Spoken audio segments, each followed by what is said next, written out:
No feudalismo medieval europeu, o castelo era o cerne da vida econômica, social e política. As batalhas e conflitos durante o período medieval eram frequentes, em razão das possíveis vinganças entre os senhores feudais e por ataques de outras civilizações. Portanto, a principal função destinada aos castelos era a segurança da família do senhor feudal, da nobreza e dos camponeses. O castelo constituiu enormes fortes, feitos com imensas muralhas, torres, fossos, calabouços e pontes levadiças. Geralmente eram construídas em terrenos elevados, o que facilitava a defesa contra ataques externos. Nos momentos de ataque de inimigos, todos os habitantes dos feudos, inclusive os servos, se refugiavam dentro dos castelos para proteção. A ponte levadiça era a única entrada que dava acesso ao interior do castelo. Os calabouços serviam como prisão, onde eram deixados os inimigos aos senhores feudais e os prisioneiros de guerra. Nas torres ficavam guardas vigiando permanentemente o castelo. Além disso, nos momentos de batalhas, os arqueiros e outros guerreiros se posicionavam nessas torres.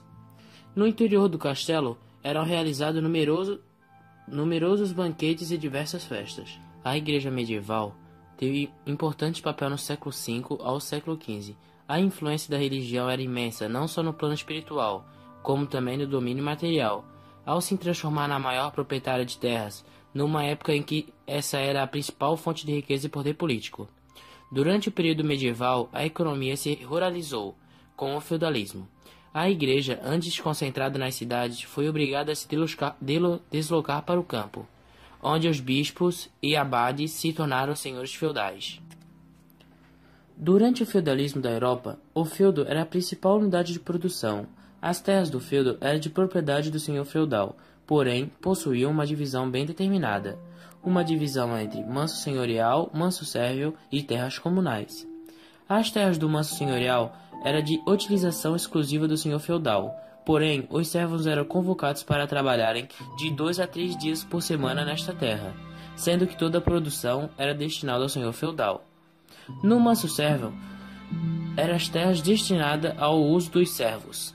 Os servos não eram proprietários dessas terras, mas apenas usavam e delas deveriam tirar o sustento da família e também pagar as taxas e impostos ao senhor feudal. A condição de servo passava de pai para filho, assim como o direito de usar estas terras. As terras comunais eram a área do feudo do uso coletivo. Eram os bosques, florestas e pastos. Porém, dependendo do feudo, existiam regras para sua utilização.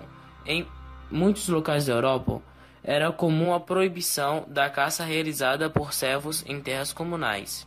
Os servos podiam levar seus animais para pastarem nessas terras, assim como podem pegar lenha.